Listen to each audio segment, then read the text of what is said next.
Bonjour à tous et bienvenue dans cette nouvelle vidéo où aujourd'hui je vais vous parler de Let's Encrypt.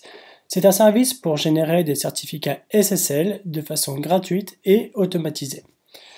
Dans cette vidéo, on va s'aider du nom de domaine webinty.es et le but, ça sera de le sécuriser en HTTPS, exactement comme cet exemple. Pour cela, j'utilise un VPS sur Apache 2 et Debian 8, puisque Debian 8 utilise la version 2.7.9 de Python, ce qui est nécessaire au bon fonctionnement de Let's Encrypt. Alors, on va commencer tout d'abord par installer Git. Donc, get install Git. Ok, je continue. Voilà, donc Git a bien été installé. Du coup, je vais me déplacer dans mon répertoire root, donc j'y étais déjà, où là, je vais cloner le dépôt GitHub de Let's Encrypt. Donc git clone https github.com/let's encrypt. Ok. Donc là, il nous clone toute la configuration nécessaire. Voilà. Maintenant, je vais me rendre dans ce dossier.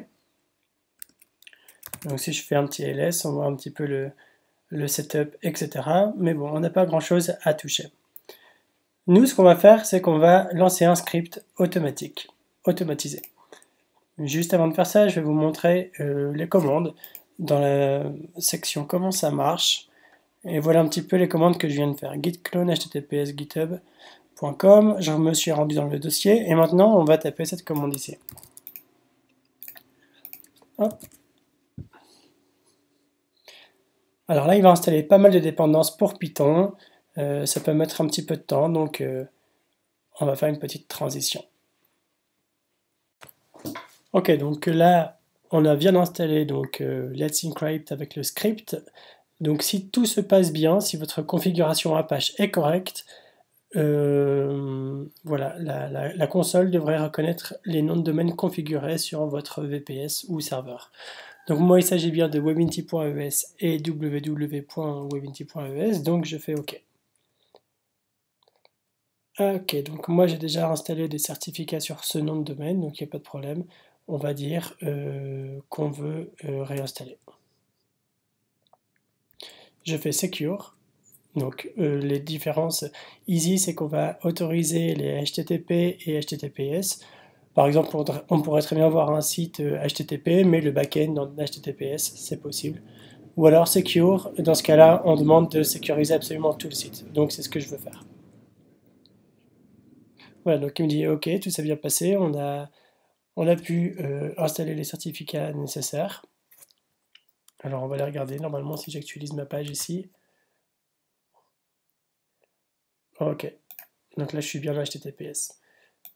On va regarder rapidement sur un site web un petit peu maintenant la confiance que peut avoir les navigateurs dans ce genre de certificats qui sont générés, on va dire, gratuitement et comme on a vu assez facilement.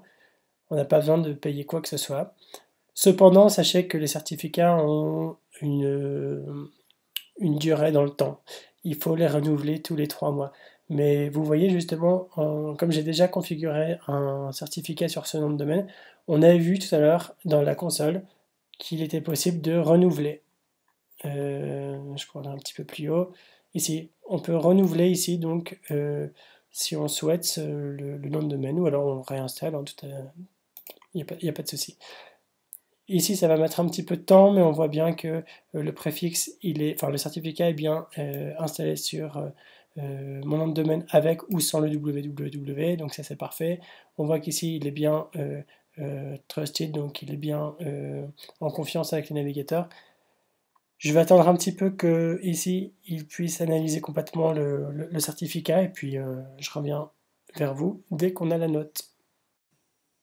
Donc voilà la note de SSL Labs. Donc notre certificat est de niveau A, ce qui est vraiment bien. Voilà, donc je vous rappelle, le certificat est valide 3 mois, donc jusqu'au 15 mai 2016. Pour le renouveler, c'est facile, on retape cette même commande, let's encrypt-auto, et on choisit l'option pour renouveler simplement le certificat. Voilà, écoutez, c'est tout pour cette vidéo. J'espère que ça vous a plu. N'hésitez pas à me suivre sur YouTube et les réseaux sociaux. Et je vous retrouve dans une prochaine vidéo. A plus, ciao!